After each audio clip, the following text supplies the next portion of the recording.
Saya mau nyanyi dulu terkait dengan hari kita, hari ini maksudnya, memperingati hari pencurahan Roh Kudus. Itu terjadi 2000-an tahun yang lalu.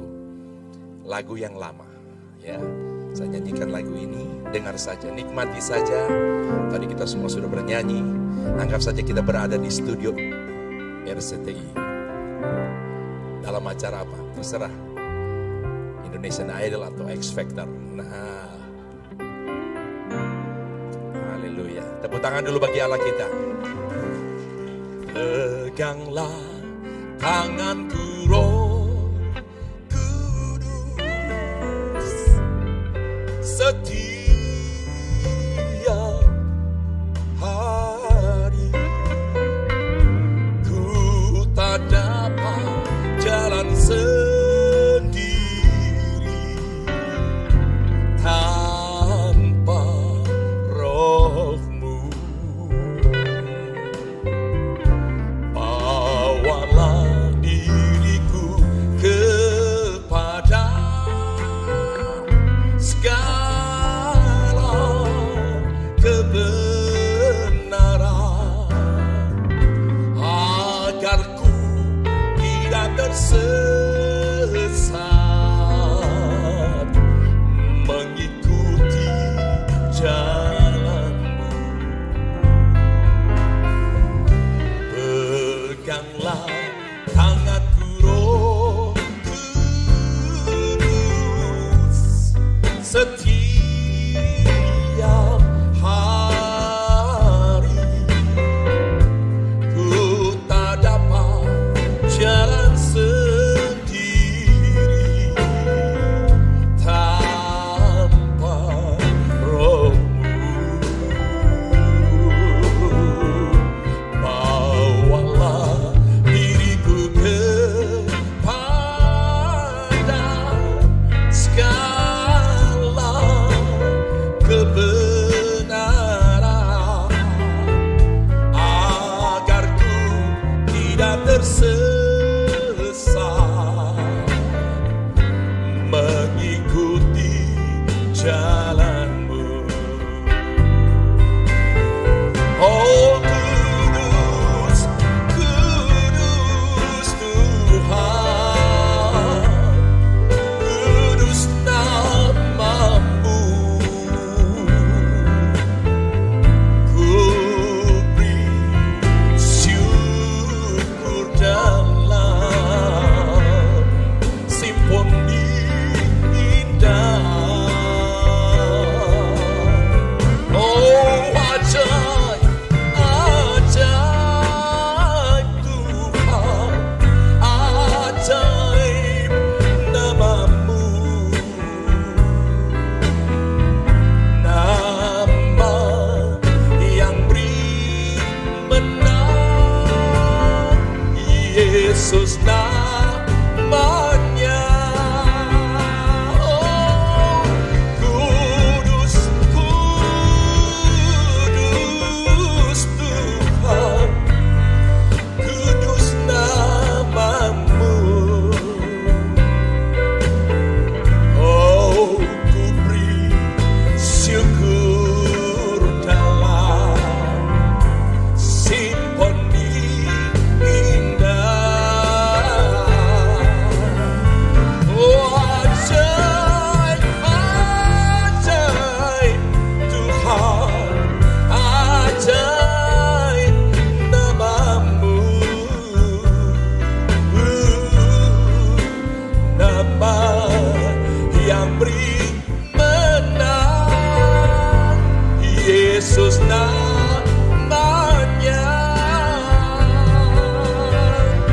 Nama yang beri menang, Yesus namanya.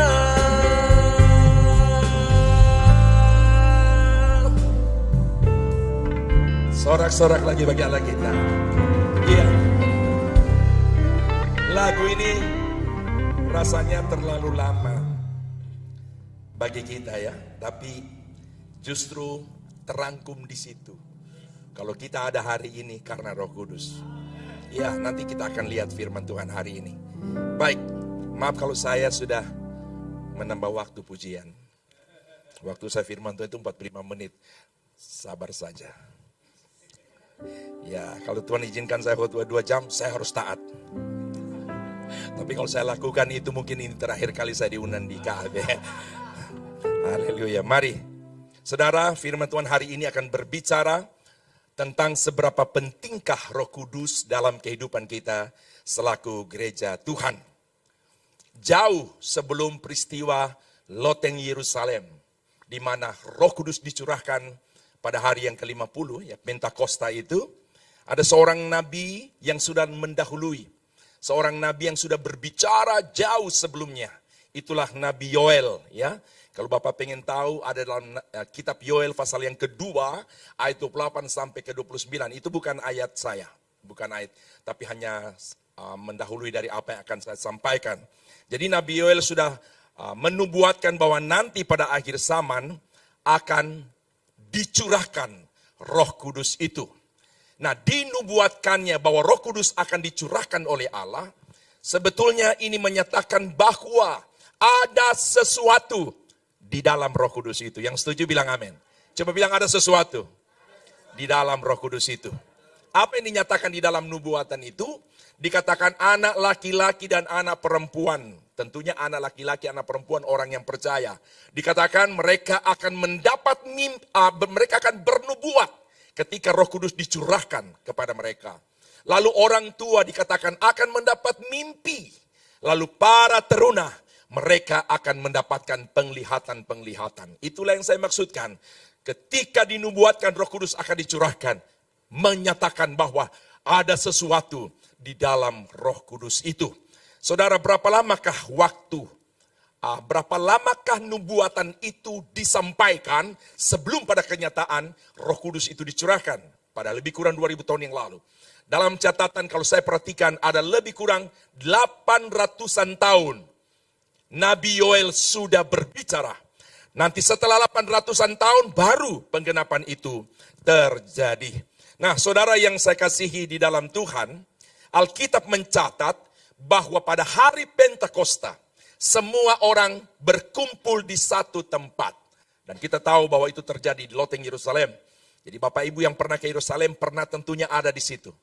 Ya, di mana kita dibawa ke tempat itu, di loteng itu memang di sebuah tempat. Saya memperhatikan tempat ini tidak juga terlalu besar ruangannya. Tapi kapasitas mungkin bisa seperti yang dikatakan 120-an orang bisa memenuhi. Jadi semua mereka yang ada di situ, Alkitab katakan mereka dipenuhkan oleh Roh Kudus. Nah, saudara yang saya kasihi, terkait dengan Roh Kudus yang dicurahkan, kita akan lihat dulu apa yang dikatakan oleh Yesus sehubungan dengan pentingnya Roh Kudus dalam kehidupan gereja Tuhan. Yesus menyatakan apa sehubungan dengan itu?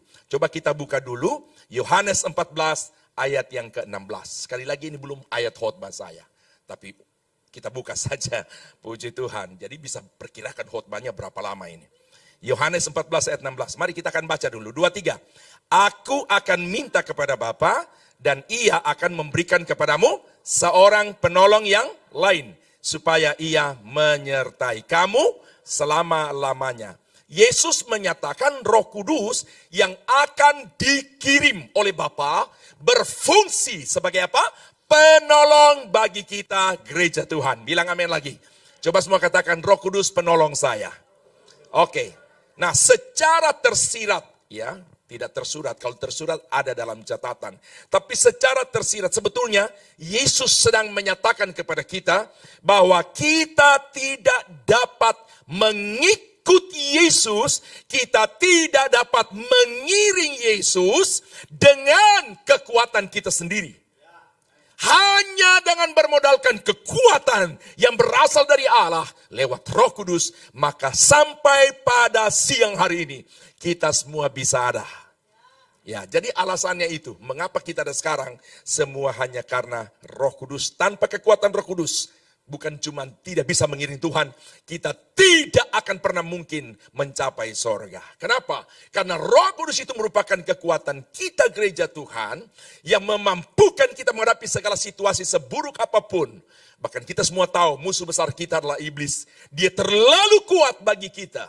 Dia terlalu kaya akan pengalaman di hadapan kita untuk mengantisipasi segala situasi. Itulah iblis. Tapi hanya dengan bermodalkan kuasa Roh Kudus, saya berpositif thinking. Bahkan ini realita, kita bisa menang, bahkan kita bisa menaklukkan kuasa iblis. Saya katakan tadi usianya terlalu jauh dari kita, pengalaman terlalu banyak. Yang namanya melemahkan, menjatuhkan itu terlalu kaya pengalamannya. Tapi kita punya senjata, Roh Kudus itulah yang dapat kita gunakan. Dan akibat daripada kekuatan Roh Kudus, itulah yang akan menghantar kita. Sehingga kita mengalami penggenapan dari apa yang Yesus katakan. Kan waktu dia naik ke surga, dia berkata begini, aku pergi ke rumah Bapa, menyediakan tempat bagimu. Kalau tidak demikian niscaya aku mengatakannya kepadamu. Aku pergi ke situ untuk menyediakan tempat bagimu. Dan jika aku telah menyediakan tempat bagimu, aku akan datang kembali. Supaya ketika, di masa satu ketika, di mana aku berada, kamu pun berada. Katakan amin. Rindu masuk sorga? Rindu masuk sorga? Saya berkata begini kepada jemaat.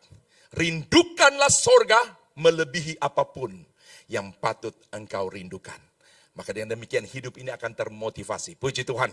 Nah, tema kita hari ini, bayangkan sudah dari tadi saya ngomong baru keluarin tema. Tidak apa-apa, terima saya apa adanya. Roh Kudus adalah sumber kekuatan kita gereja Tuhan. Nah, ini ayatnya. Efesus 6 ayat yang ke-10. Kita akan sama-sama baca. Efesus pasal yang ke-6 ayat yang ke-10. Ini baru ayat firmannya. Jadi saya khotbah bagaikan kijang saja Pak ya. Saya juga berani berkhotbah dengan tempo yang cepat. Karena saya meyakini, entah saudara, bahwa suara saya jelas. Nah, kecuali suara saya semacam ini, saya tidak berani percepat. Saudara-saudara, Alkitab yang besar. Alkitab luar biasa, haleluya. Kalau saya ngomong dengan cara itu, saya tidak berani percepat. Tapi karena saya yakin, ya suara saya jelas. Kalau sampai ada di antara saudara yang berkata, enggak jelas, kerusakan pada pesawat, pendengaran Anda. Itu kata iklan. Mari kita baca sama-sama. Efesus 6 ayat yang ke-10. 2, 3. Akhirnya, hendaklah kamu kuat di dalam Tuhan, di dalam kekuatan. Coba Bapak Ibu saja tanpa saya. 2, 3. Ya.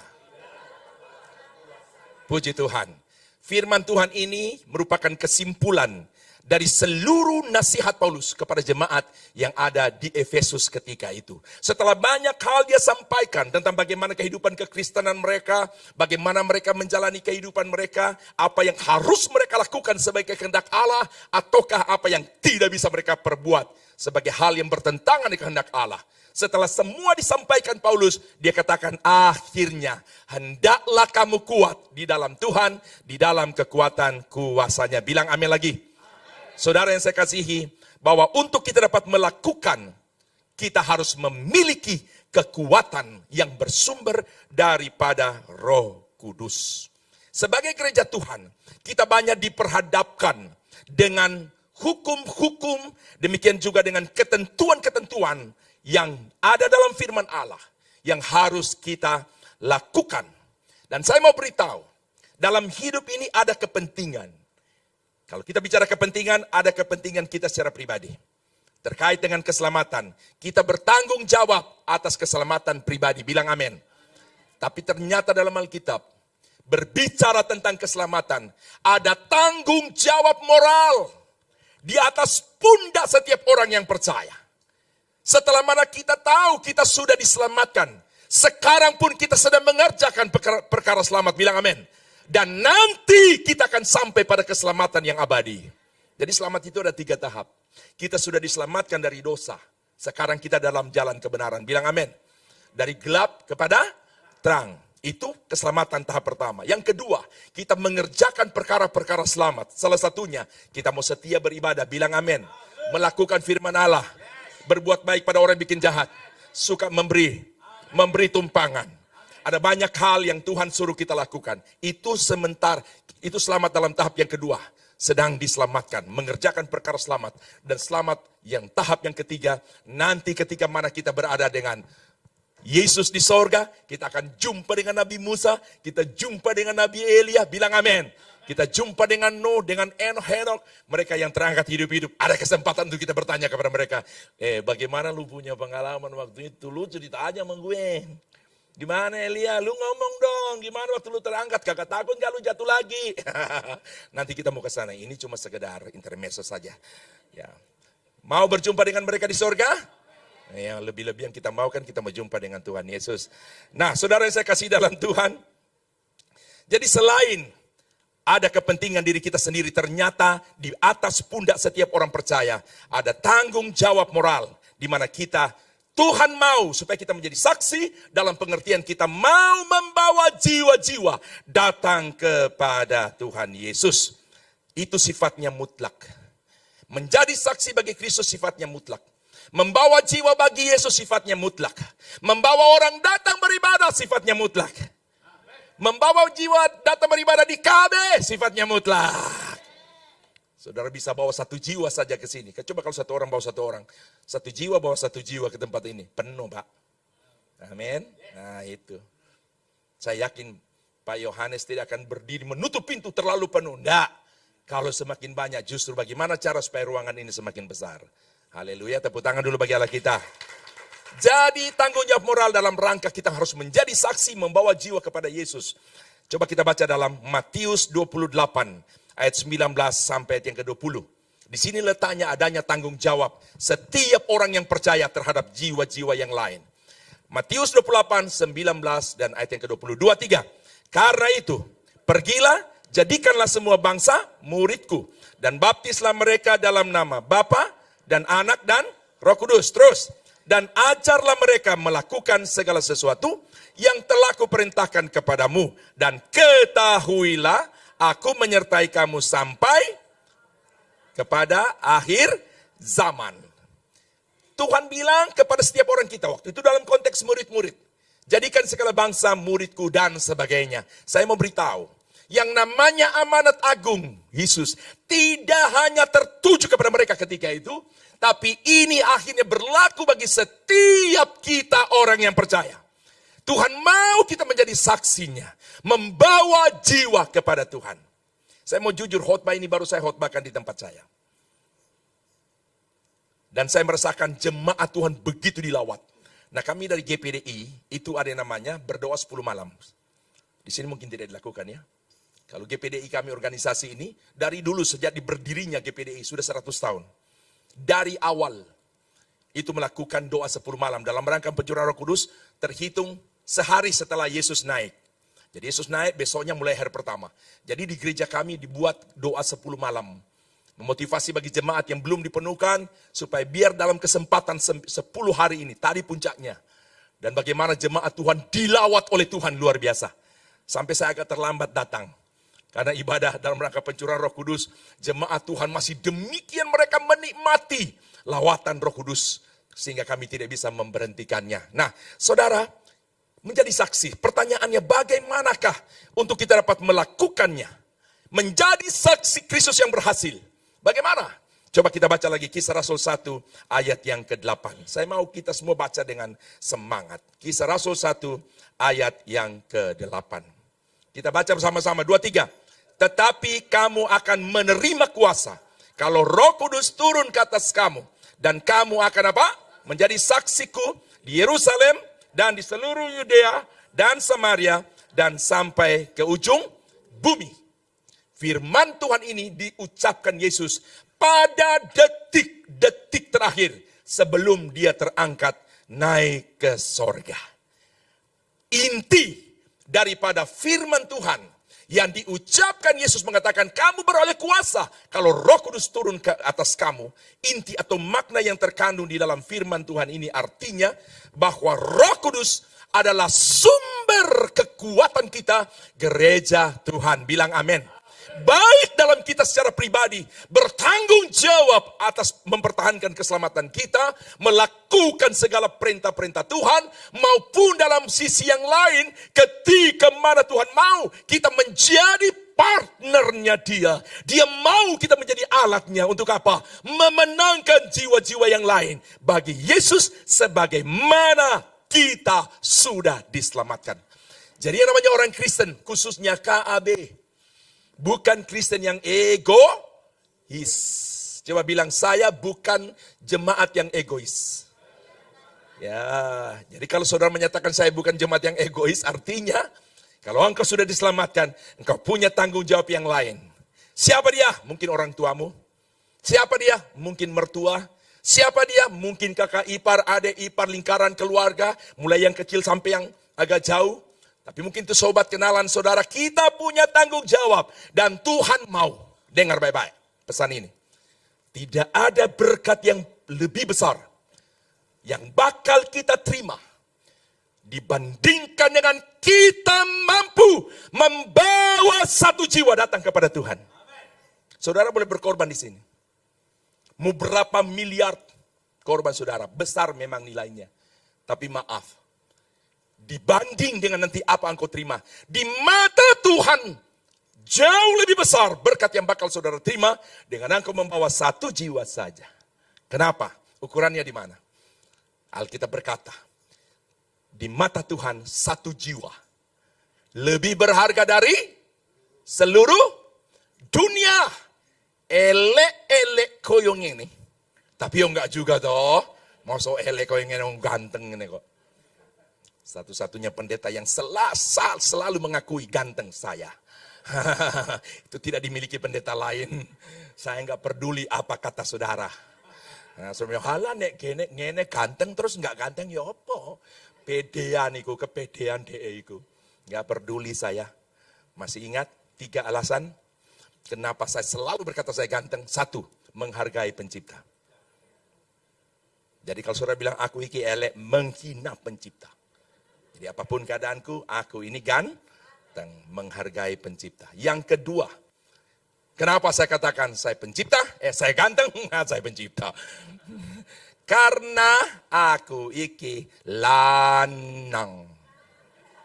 Nek lanang iku ganteng, nek wedok iku ayu. Yang ketiga, ini yang paling mendasar. Kenapa kok saya selalu berkata saya ganteng? Karena nggak ono sing ngomong. Jadi aku ngomong dewe. Tapi puji Tuhan, syukurlah. Dari ribuan pendeta yang tak nemu. Ada satu pendeta yang kadang-kala ketemu saya, tambah ganteng iki. Itulah Pak Pendeta Yohanes. Mari ngomong ganteng. Sehat yo. Wah, sekalipun kita agak lemas, lihat senyumnya itu langsung sehat. Pak Gembala ini karunia senyumnya itu melepas berkat. Haleluya. Ayo kapan ngomong Bapak Gembala deh dengan wajah gini. Terus ya apa saiki? Abi, sehat-sehat ah? Gak pernah, pasti gini. Ya apa saiki? Kalau senyumnya lama ditutup sungguhan. Pasti giginya keketok terus gitu. Ya apa saiki? Kayak tadi tuh, ya Pak Herman. Sudah begitu kan giginya kan rapi sekali. Ya, giginya kan mantap betul itu. Jadi kita sudah dengar kalimatnya, delok. Untungnya waduh, tambah diberkati luar biasa. Haleluya. Nah ini catatannya nih, mana dia? Oke, iya ini. Begini kalau yang namanya elektronik. Oke, puji Tuhan. Jadi bagaimana kita untuk menjadi saksi? Dikatakan di situ kita dapat melakukan apa yang Tuhan perintahkan. Kita harus menjadi saksi. Dikatakan kita harus punya kuasa Roh Kudus dalam kehidupan kita. Baru kita akan berhasil. Nah saudara yang saya kasih di dalam Tuhan. Saya coba lihat dulu ya. Pengertian bahwa Roh Kudus merupakan sumber kekuatan bagi kita gereja Tuhan. Artinya begini, yang pertama, saudara katakan amin saja. Tanpa Roh Kudus, kita tidak bisa menjadi saksi Kristus. Tanpa Roh Kudus, kita tidak bisa berbuat apa-apa. yang merupakan kehendak Tuhan. Contohnya begini, harus setia beribadah. Kalau orang bikin jahat, jangan balas jahat, tapi buat baik, dan sebagainya, yang nilai semuanya itu sebetulnya merugikan kita. Tapi kalau kekuatan kuasa Roh Kudus ada pada kita, kita bisa mengerjakan. Yang berikut, yang ketiga, tanpa kuasa Roh Kudus kita menjadi gereja yang mandul, tidak berbuah. Sementara Tuhan bilang, aku memilih kamu supaya kamu berbuah. Bilang amin. Jadi kalau Bapak Ibu bisa menjadi orang yang terulur tangan, berbuat sesuatu, punya kepedulian terhadap KAB ini, itu artinya saudara memiliki kekuatan Roh Kudus dalam kehidupan saudara. Yang berikut, tanpa kuasa Roh Kudus, kita tidak mampu menghadapi segala tantangan, bahkan serangan-serangan yang datang daripada iblis. Karena musuh besar kita itu adalah iblis. Yang tadi saya sudah katakan, di hadapan kita kuasanya terlalu besar. Dari sisi pengalaman terlalu jauh pengalamannya, panjang waktunya. Sementara kekuatan dan kemampuan kita untuk mengantisipasi tantangan-rintangan terlalu sedikit dan kecil. Dipastikan iblis pasti menang. Tapi kita bersyukur sebagai gereja Tuhan.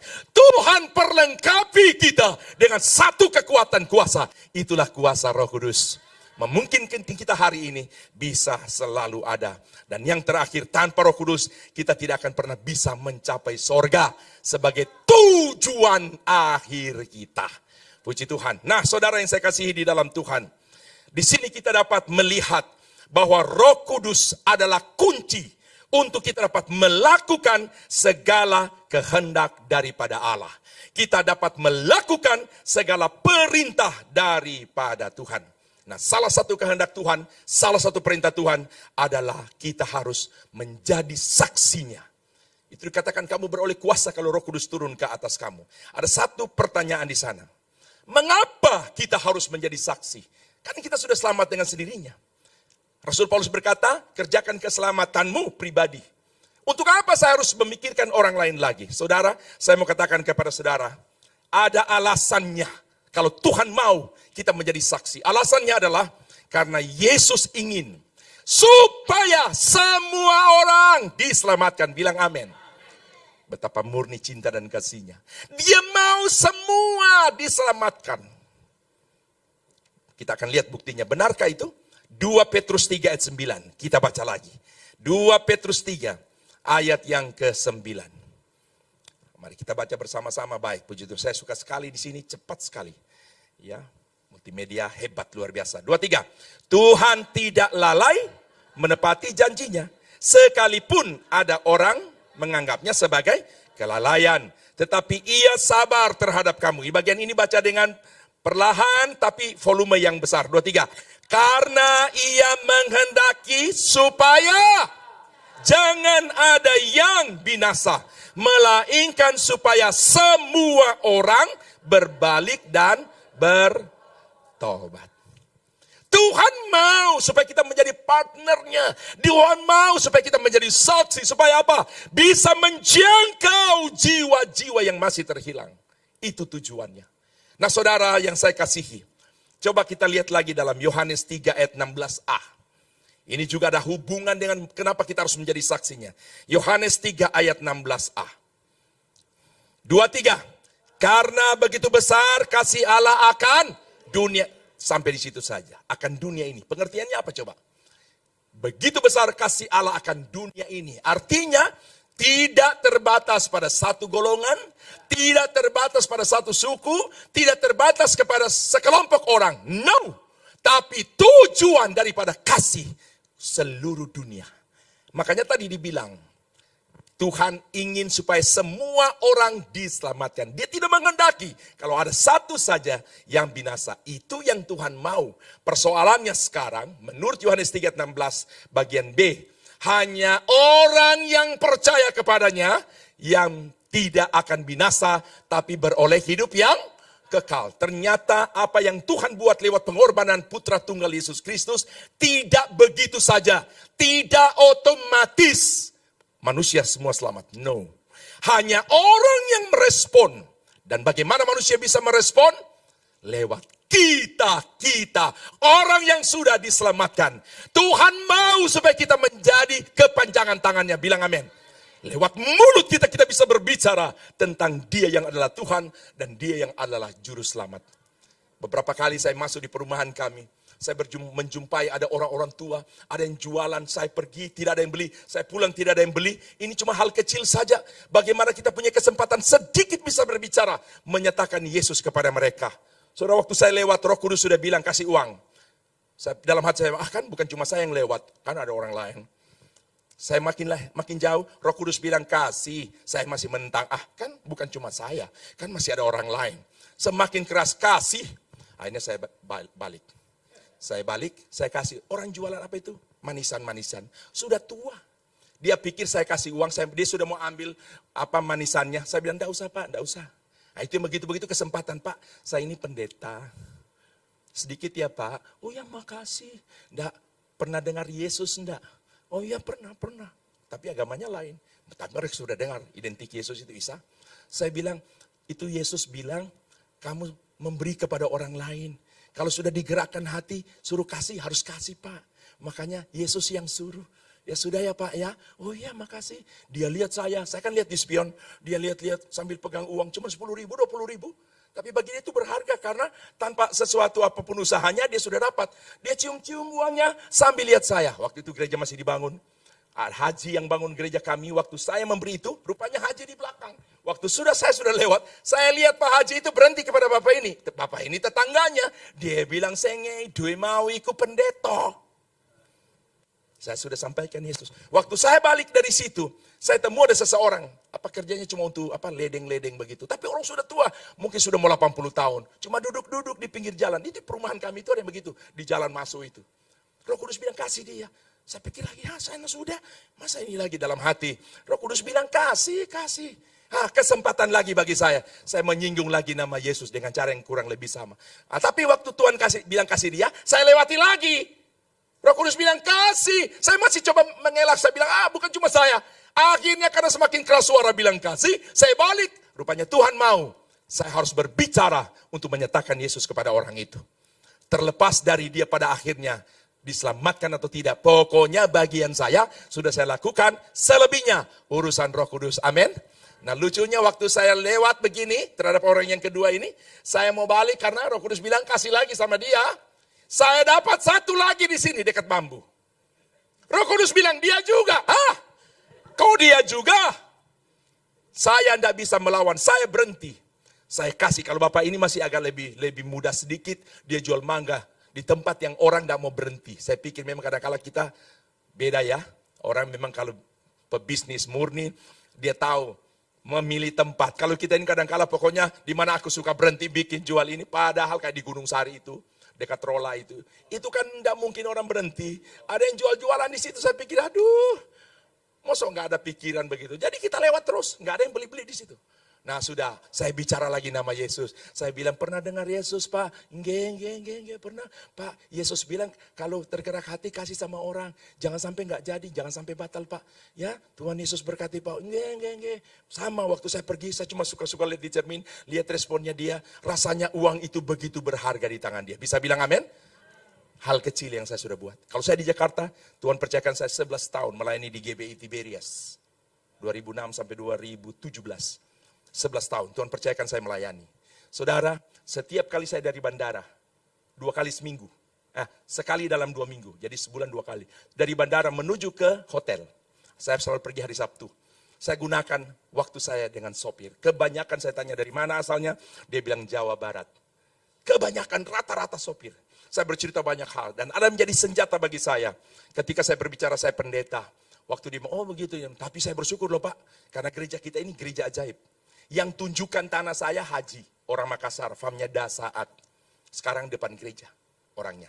Yang bangun gereja kami Haji, orang Jawa, Haji Kasmari. Dari nol sampai selesai, 3 tingkat gereja kami. Yang sumbang kayu jati dari lantai 3, kusen pintu, jendela Haji juga. Kalau tadi pertama Dasaat Makassar, yang kedua Kasmari Jawa, yang ketiga yang Jombang Jati dengan harga murah, bayar terserah sampai kapan. Itu Haji Slamet. Moga-moga dia selamat. Dia bilang, itu tempat suci, saya harus bantu. Nah saudara, Tuhan mau kita menjadi saksi kepada mereka. Bisa bilang amin?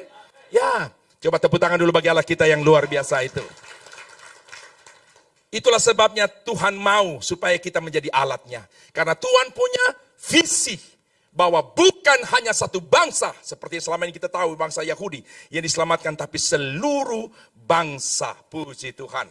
Saudara, apa perlunya kita dipenuhkan dengan Roh Kudus? Nah, seperti yang tadi Bapak Gembala sudah singgung tentang Roh Kudus. Saya mau katakan kepada saudara, karena Roh Kudus sekali lagi merupakan kekuatan kita dalam menjalani hidup kekristenan kita, diperhadapkan dengan begitu banyak tantangan, diperhadapkan dengan begitu banyak tuntutan firman Allah yang harus kita lakukan.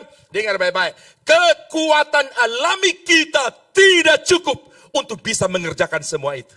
Dan dimungkinkan hanya kalau dalam diri kita ada kekuatan lain. Dan kekuatan itu sifatnya supernatural. Itulah kekuatan Roh Kudus. Hanya dengan Roh Kudus kita bisa menerobos segala bentuk-bentuk kesulitan apapun. Tidak ada tembok tebal yang tidak bisa diruntuhkan ketika Roh Kudus ada pada kita. Tantangan demi tantangan, situasi buruk demi situasi buruk yang selalu diciptakan oleh iblis, semua akan kita lalui. Dan Alkitab berkata menurut Paulus, kita akan pasti keluar sebagai pemenang. Puji Tuhan. Saudara, jadi Tuhan mau kita menjadi partnernya bekerja. Kita lihat contoh, mendekati akhir ya. Contoh bagaimana Roh Kudus berperan dalam diri kita. Bagaimana ketika mana kita dalam status sebagai saksinya, kita berhasil. Nah, kita bisa lihat contohnya dalam Alkitab, Kisah Rasul 2:41. Mari kita baca, bahwa kunci keberhasilan kita menjadi saksi Kristus, melakukan perintah Tuhan, letaknya ada pada Roh Kudus. Kita baca ayat 41 dari Kisah Rasul pasal yang kedua. 2-3. Orang-orang yang menerima perkataannya itu, memberi diri, dibaptis. Dan pada hari itu juga, jumlah mereka bertambah kira-kira berapa? 3.000 jiwa. Di kalangan kami pendeta dibikin cerita lucu. Apa beda hamba Tuhan dulu dan sekarang? Apa beda Petrus dengan hamba Tuhan sekarang? Ada yang bilang begini, oh kalau Petrus bisa melihat Yesus secara langsung, dia bisa berdempetan, dia bisa pegang Yesus, kalau kita tidak. Lalu ada yang bilang begini, bedanya menyolok. Apa? Kalau dulu Petrus khotbah sekali, 3.000 jiwa bertobat. Kalau sekarang pendeta 3.000 kali berkhotbah, 1 jiwa bertobat. Kita tertawa memang, jadi lucu. Tapi habis kita ketawa, kita renungkan. Masa iya sih? Artinya apa? Kita tidak mau seperti apa yang dikatakan itu. Bilang amin dong. Masa 3.000 kali khotbah baru 1 jiwa? Pesimisnya. Dan saya tidak mau itu terjadi pada saya. Bilang amin dulu. Ya, siapa Petrus coba? Bukan seorang yang punya pendidikan formal yang tinggi. No. Dia punya latar belakang sarjana penangkap ikan. Apa yang Petrus tidak tahu di sekitar Danau Tiberias itu? Setiap jengkalnya dia tahu. Di mana jala dilabuhkan dia tahu.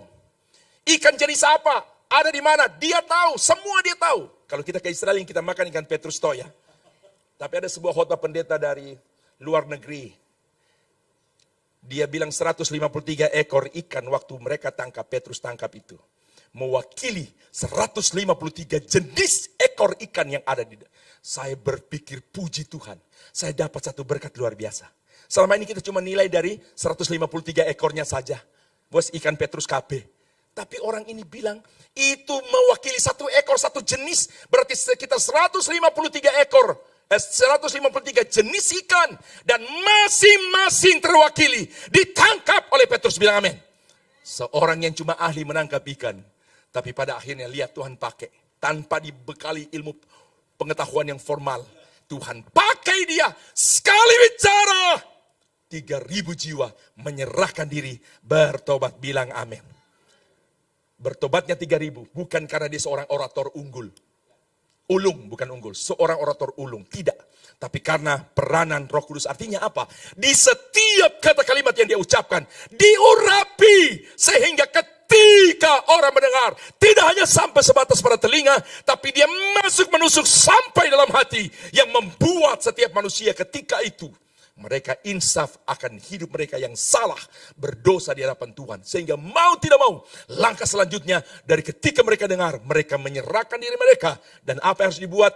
Petrus berkata, serahkan dirimu untuk dibaptis dalam nama Tuhan Yesus. Bilang amin. Roh Kudus bekerja secara langsung. Menjamah setiap hati yang ada pada waktu itu. Jadi sekali lagi sebagai akibat, mereka percaya Yesus yang semula mereka tolak. Dan mereka menyerahkan diri dan mengalami pembaptisan. Peristiwa itu meyakinkan kita bahwa Roh Kudus bekerja jauh melampaui batas kemampuan kita tertinggi. Bilang amin. Kalau Roh Kudus yang bekerja sudahlah, dia akan buat kita tercengang-cengang. Ada orang-orang yang hatinya begitu keras, sudah diberitahu, sudah lama disaksikan, tapi pada satu titik, Roh Kudus bekerja, orang yang hatinya keras bisa berubah jadi lembut. Bilang amin. Iya, ada banyak kesaksian, orang yang latar belakang hidupnya terlalu gelap, alamatnya seharusnya neraka, sudah tidak ada yang lain. Bukan pinggir neraka, memang neraka. Ya, tapi coba lihat, ketika Roh Kudus bekerja, orang semacam itu bisa datang kepada Tuhan. Kalau datang di gereja, duduk paling depan lagi, bilang amin. Waktu ada altar, kalau ada yang mau maju ke depan, berlutut di depan, orang pertama datang. Sudah kenal politikus kita, dia bekas di MA, Bapak suka ada di, apa itu, Karni Elias, apa namanya? Lumbuun, Pak, siapa? Bukan, farmnya Lumbuun, Pak. Bukan. Orang Manado. Farmnya itu Lumbuun. Ada fotonya dia juga dengan saya. Ternyata dia anak Tuhan di Kelapa Gading.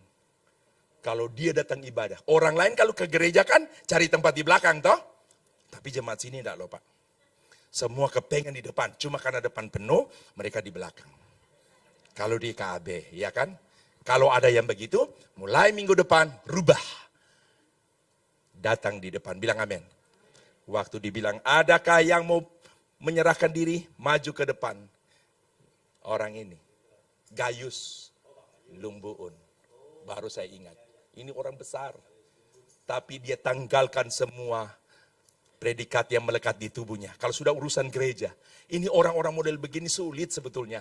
Tapi lihat dalam kedudukan mereka orang yang penting, yang diperhitungkan oleh banyak orang. Tapi bisa serendah itu datang. Bisa bilang amin? Kenapa coba? Satu hal. Roh Kudus ada dalam dia. Tepuk tangan dulu bagi Allah kita. Oke, itu contoh yang pertama. Yang kedua, dan ini contoh terakhir. Jadi tidak usah lagi berdoa, Tuhan hentikan dia, hentikan dia. Kesuaian. Tidak usah. Saya beritahu tinggal satu contoh lagi. Jadi kalau kunci keberhasilan kita menjadi saksi, karena memang Tuhan mau kita menjadi saksi bagi orang lain, menjadi saksi menceritakan Yesus. Nah itu yang pertama, Roh Kudus kuncinya lewat Petrus. Yang kedua, bagaimana kuasa Roh Kudus memampukan kita untuk dapat bertahan dalam situasi tersulit sekalipun. Kita baca Kisah Rasul 7, 55, 59, dan 60. Mari kita baca. Kisah Rasul 7, 55, 59, dan ayat yang ke-60. Kita akan sama-sama membacakannya. 2, 3. Tetapi Stefanus yang penuh dengan Roh Kudus menatap ke langit, lalu melihat kemuliaan Allah, dan Yesus berdiri di sebelah kanan Allah. 59. Sedang mereka melemparinya, Stefanus berdoa katanya, ya Tuhan Yesus, terimalah rohku. Ayat 60 terakhir. Sambil berlutut ia berseru dengan suara nyaring, Tuhan, janganlah tanggunkan dosa ini kepada mereka. Dan dengan perkataan itu, saudara, kita tidak temukan ada ungkapan di sini yang menyatakan waktu mereka melempari, menyeret dia keluar kota, lalu ada entah ekspresi yang muncul di wajah dengan dia ingin membalas apa yang mereka buat. Tidak ada pernyataan di sini bahwa ketika mereka melempari dengan batu, lalu ada kepahitan yang muncul dalam dirinya. Tidak ada. Justru ada satu hal yang membuat saya begitu mengagumi pribadi ini. Ketika dia bilang, Tuhan, jangan tanggungkan dosa ini kepada mereka. Ternyata bukan cuma Yesus yang mampu berkata dari salib, ampuni mereka, karena mereka tidak tahu apa yang mereka perbuat. Ada satu manusia lain ternyata. Dan bagi saya, Stefanus sebagai representasi dari kehidupan kekristenan kita orang lain. Artinya apa? Kalau sampai Alkitab memuat ada satu pribadi yang mampu bertahan di tengah kesulitan tanpa menilai negatif terhadap mereka yang berbuat jahat, justru mendoakan mereka. Ini artinya kita pun bisa. Coba bilang, saya bisa. Coba dengan iman, saya bisa. Kenyataan banyak kali. Hanya dengar sesuatu yang belum juga jelas tentang kita. Makanya ada orang-orang tertentu punya karunia bibir. Sampean wes krungu ta? Aku itu kaget kon. Dia ngomong loh soal sampean iki. Soal apa? Dia ngomong apa? Belum juga jelas sudah begitu nadanya. Terus mariku, ya wes nggak usah lah wes nanti nggak enak. Lo ngomong saiki. Tak telepon dia yo. Telepon dia. Halo. Iya. Tak tanya lo yo. Sorry yo. Kenapa sampai ngomong tentang aku ngono? Lo ngomong apa? Lo sampai ngomong aku ngene. Lo enggak toh. Sebetulnya juga enggak. Cuman karena yang satu itu punya karunia bibir. Ada orang model begini. Setan pakai, iblis pakai. Nah tanpa kita sadar. Kadang-kadang kita terjerumus masuk di dalamnya. Haleluya. Ada ternyata. Stefanus, tapi di keterangan dulu. Stefanus yang penuh dengan Roh Kudus. Berarti syarat mutlak. Untuk kita bisa tampil sempurna seperti Stefanus. Mau tidak mau kita harus dipenuhkan dengan Roh Kudus. Karena hanya itu cara satu-satunya. Untuk kita bisa hadapi segala situasi yang sulit. Kita bisa menang atas segala situasi yang sulit. Saya harus khotbah dengan cara ini hari ini. Karena saya ikut Petrus. Tidak mungkin Petrus khotbah di hari Pentakosta dengan cara bertobatlah kamu, karena kedatangan Tuhan tidak lama lagi. Bisa bilang amin? Waktu mereka bilang mabuk oleh anggur, orang-orang Yahudi yang datang dari berbagai daerah, lah iki pasti mabuk iki. Loh, masa dia ngomong bahasa aku loh? Ya mabuk iki mabuk. Petrus yang sudah penuh dengan Roh Kudus, dia berdiri, dia meluruskan, dia memberitakan kebenaran. Dia bilang, kalau dia orang Jawa dia begini, woi, ikut tutup mabuk oleh anggur. Tapi mereka penuh dengan Roh Kudus, bilang amin. Ini masih kurang semangat, Petrus lebih semangat saya yakin. Tapi paling tidak saya memberikan gambaran lah. Bagaimana kalau kita punya Roh Kudus? Roh Kudus itu yang membara, mendorong kita berkobar-kobar sehingga bercerita tentang Yesus. Bisa bilang amin? Percaya kekuatan Roh Kudus ada pada kita hari ini? Itulah dua contoh yang menyatakan bahwa Roh Kudus adalah sumber kekuatan kita, gereja Tuhan. Terlebih kita di zaman akhir ini. Ada orang berkata begini, iblis kalau dulu kerja yang disodorkan itu kopralnya. Tapi hari-hari ini yang diutus itu para jenderalnya. Artinya iblis dalam rangka menjalankan visinya. Mereka akan all out di hari-hari terakhir ini. Tapi jangan lupa, Petrus mengatakan, 1 Petrus ya, atau dalam 1 Yohanes. Yohanes, ada dalam kita jauh lebih besar dari segala roh yang ada di dunia ini. Bilang amin. Artinya di atas kertas, kita sudah menang. Kita sudah menang. Tuhan Yesus menolong kita semua. Bukan sebuah tawaran, bukan sebuah pilihan. Ketika mana saya mengatakan hari ini, setiap orang harus dipenuhkan Roh Kudus. Kalau saya buat, iya, enggak juga enggak apa-apa. Tidak begitu sifatnya. Ini sifatnya mutlak. Karena hanya dengan Roh Kudus kita bisa tiba di tujuan sorga yang kekal buat selama-lamanya.